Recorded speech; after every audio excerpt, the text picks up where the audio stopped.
અહીર સુવર્ણકાર મંડળ બરોડા દ્વારા બીજા વર્ષમાં સતત taste of Maharashtra food festival 2026નું આયોજન કરવામાં આવ્યું। આ વિશાળ ફૂડ ફેસ્ટિવલ 10 અને 11 તારીખે સાંજે 5થી રાત્રે 10 વાગ્યા સુધી જનતા માટે ખુલ્લો રહેશે।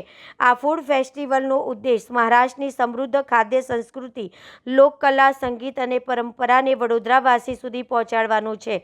કાર્યક્રમમાં મહારાષ્ટ્રના પરંપરાગત વ્યંજનોથી લઈને લાવણી, પોવાડા, ઢોલ, તાશા જેવા લોક સાંસ્કૃતિક કાર્યક્રમોનું આયોજન કરવામાં આવ્યું છે। સાથે જ પરિવાર મૈત્રિક પ્રવૃત્તિ અને વિવિધ આકર્ષણો પણ ફેસ્ટિવલનો ભાગ બનશે। ખાસ વાત તો એ છે કે આ ફૂડ ફેસ્ટિવલને ઝીરો વેસ્ટ ઇવેન્ટ તરીકે આયોજન કરવામાં આવ્યું છે। ફેસ્ટિવલ દરમિયાન ઉત્પન્ન થતો ખાદ્ય કચરો સ્થળ પર જ પ્રોસેસ કરી ખાતરમાં પરિવર્તિત કરવામાં આવશે। કાર્યક્રમ સામાજિક જવાબદારીઓને ધ્યાનમાં રાખીને પણ યોજવામાં આવ્યો છે। ફેસ્ટિવલમાંથી પ્રાપ્ત થતી આવક સમાજના કલ્યાણકારી કાર્યો માટે ખર્ચવામાં આવશે।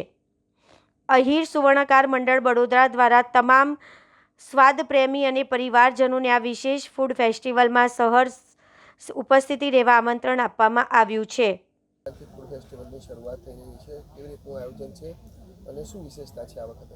અહીર સુવર્ણકાર મંડળ વડોદરા દ્વારા ટેસ્ટ ઓફ મહારાષ્ટ્રના નામથી આ ફૂડ ફેસ્ટિવલનું બીજું વર્ષ છે। ગયા વર્ષે જે વડોદરાવાસીઓએ ભવ્ય પ્રતિસાદ આપ્યો એટલે આ વર્ષે અમે વધુ ઉત્સાહ અને વધુ જવાબદારીપૂર્વક આ ફૂડ ફેસ્ટિવલનું આયોજન કરેલ છે।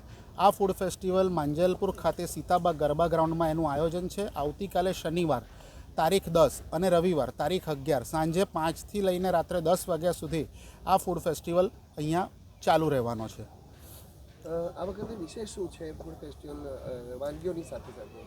આ વખતે ફૂડ ફેસ્ટિવલમાં મરાઠી ક્યુઝિન, મરાઠી વાનગીઓ તો છે જ, પણ એની સાથે સાથે મુખ્ય એટલે મહારાષ્ટ્રથી લોકકલા, મહારાષ્ટ્રીયન લોકકલા, લોકગીત એ પણ અહીંયા રજૂ કરવામાં આવનાર છે, જેવા કે ભારૂડ, લાવણી અને અલગ અલગ બીજા ડાન્સ અને લોકગીતના ફોર્મ અહીંયા રજૂ કરવામાં આવશે।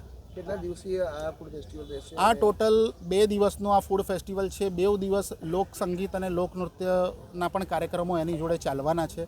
આ ફૂડ ફેસ્ટિવલમાં વિશેષ આ વખતે અમે ઝીરો વેસ્ટ આ ફૂડ ફેસ્ટિવલ, આ ઇવેન્ટ થાય એનો પણ અમે બહુ વ્યવસ્થિત પ્રયાસ કર્યો છે। અમે કચરે સે આઝાદી ફાઉન્ડેશન જોડે મળીને અહીંયા જ જે પણ ફૂડ વેસ્ટ આવશે એ ફૂડ વેસ્ટને અહીંયા જ એને રિસાયકલ એ કરીને એને કમ્પોસ્ટ બનાવીને એમાંથી ખાતર બનાવીને બનાવવામાં આવશે, જેથી અહીંયાથી કોઈ ફૂડ વેસ્ટ ડિસ્પોઝ ઓફ કરવાની જરૂર ના પડે, એવો અમારો એક પ્રયાસ છે। એ સિવાય પણ અમે લોકોને વિનંતી કરીએ છીએ કે અહીંયા આવતી વખતે એ લોકો એમના ઘરેથી જો પ્લાસ્ટિક વેસ્ટ અને ઈ વેસ્ટ લઈ આવશે તો એની સામે જેટલા કિલો વેસ્ટ લાવશે એની સામે એમને ફૂડ કૂપન આપવામાં આવશે, જેથી અહીંયાથી અમુક વસ્તુઓ ડેફિનેટલી એક આકર્ષણ અમે અહીંયા રાખેલું છે, જેથી કરીને એક આની જોડે જોડે આપણે એક સારા ઇનિશિયેટિવને પણ જોડી શકીએ। ક્રિકેટ મેચ પણ છે? હા, આપણા અહીંયા ગ્રાઉન્ડમાં આપણે પ્રમોશનની એક્ટિવિટી, આપણા સ્પોન્સરોના પ્રમોશનની એક્ટિવિટી માટે અને લાઈવ ક્રિકેટ મેચ આપણા વડોદરાની ક્રિકેટ પ્રિય જનતા નિહાળી શકે એ માટે 4 ક્રિકેટ માટે 4 સ્ક્રીન્સ, મોટી સ્ક્રીનનું આયોજન કરેલું છે, જેથી હું વડોદરાની જનતાને, ક્રિકેટ પ્રેમી જનતાને કહીશ કે અહીંયા મોટી સ્ક્રીન પર ક્રિકેટ મેચ નિહાળવા પણ ચોક્કસથી અહીંયા આવે અને સાથે સાથે આપણા લોકનૃત્ય, લોકસંગીત, મરાઠી લોકનૃત્ય, લોકસંગીત સાથે સાથે ફૂડનો પણ આનંદ લે। પ્રવેશ ફી રાખવામાં આવી છે અંદર? હા, આ ફૂડ ફેસ્ટિવલમાં નોમિનલ પ્રવેશ ફી 25 રૂપિયા રાખવામાં આવેલી છે। આ જે ફી છે એ અહીંયા ગેટ ઉપર તો એની ટિકિટ મળશે જ, પણ સાથે સાથે ઓનલાઈન ટિકિટ પણ ઉપલબ્ધ છે।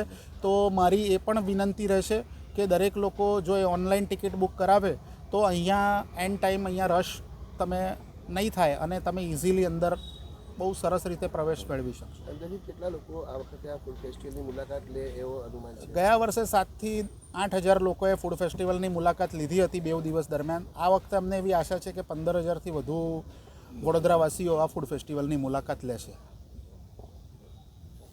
જી, શું કહેશો, કે પ્રકારનું આયોજન છે?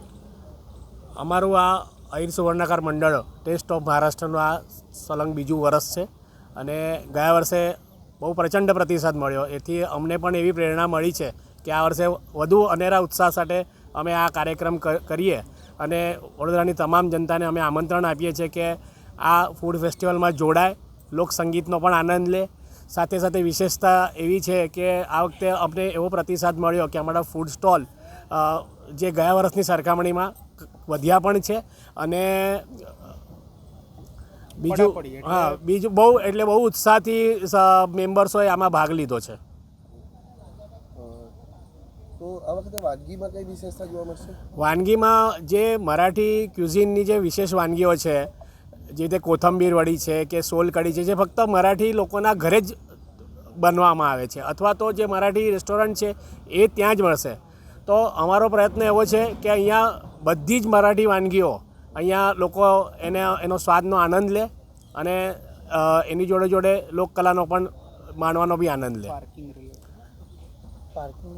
અને ખાસ વિશેષ એ છે કે આ વખતે અમે ગયા વર્ષે જે ગ્રાઉન્ડ રાખેલું એના કરતી ભવ્ય ગ્રાઉન્ડમાં આયોજન કર્યું છે અને પાર્કિંગ અમે વેલેટ પાર્કિંગની પણ આ વખતે વ્યવસ્થા કરી છે અને પાર્કિંગ 2 વ્હીલર માટે ફ્રી રાખવામાં આવ્યું છે, જેનો 4 વ્હીલર અને 2 વ્હીલરનું પાર્કિંગ ફ્રી છે અને વેલેટ પાર્કિંગની પણ વ્યવસ્થા કરવાનો પ્રયાસ કર્યો છે. આહિર સ્વર્ણકાર મંડળ વડોદરા દ્વારા આ ફૂડ ફેસ્ટિવલ આયોજન કરવાનો મુખ્ય હેતુ એક તો આપણું જે આજના ફાસ્ટફૂડ યુગમાં જે આપણા પદાર્થો ભૂલાઈ ગયેલા છે અને લોકોને ઘણા બીજા સંસ્કૃતિને ખબર નથી કે બીજા સમાજને ખબર નથી કે મહારાષ્ટ્રીયનોમાં શું શું પદાર્થો બની શકે છે. અને આજની અમારી જે ઘરગુતી ગૃહિણીઓ છે એ બહુ જ સુંદર રીતે, બહુ જ સારી રીતે બધા પદાર્થ બનાવતી હોય છે. એનો આસ્વાદ પણ લોકો માનશે અને મહારાષ્ટ્રીયન સંસ્કૃતિ, મહારાષ્ટ્રીયન પદાર્થ એ પણ લોકોને ખબર પડશે કે કેવી રીતે બને છે અને કેવી રીતે બને. એટલે અમારો ઉદ્દિષ્ટ આ ફૂડ ફેસ્ટિવલની સાથે સાંસ્કૃતિક કાર્યક્રમો કરવાનો પણ છે. એનાથી ઘણા લોકોને આજની તારીખમાં જેવી રીતે ક્લાઉડ કિચન થયા છે એ લોકોને પણ એક પ્લેટફોર્મ મળશે એમની વસ્તુઓ લોકોને આસ્વાદ માનવાનો. એટલે અમે વડોદરાવાસીઓને વિનંતી કરીએ છીએ કે આ ફૂડ ફેસ્ટિવલમાં તમે આવો, પધારો અને અમારા મહારાષ્ટ્રીયન જે પદાર્થો છે એનો આસ્વાદ લઈ લો અને અમારા કાર્યક્રમોમાં અમને સાથ સહકાર આપજો, એ જ વિનંતી.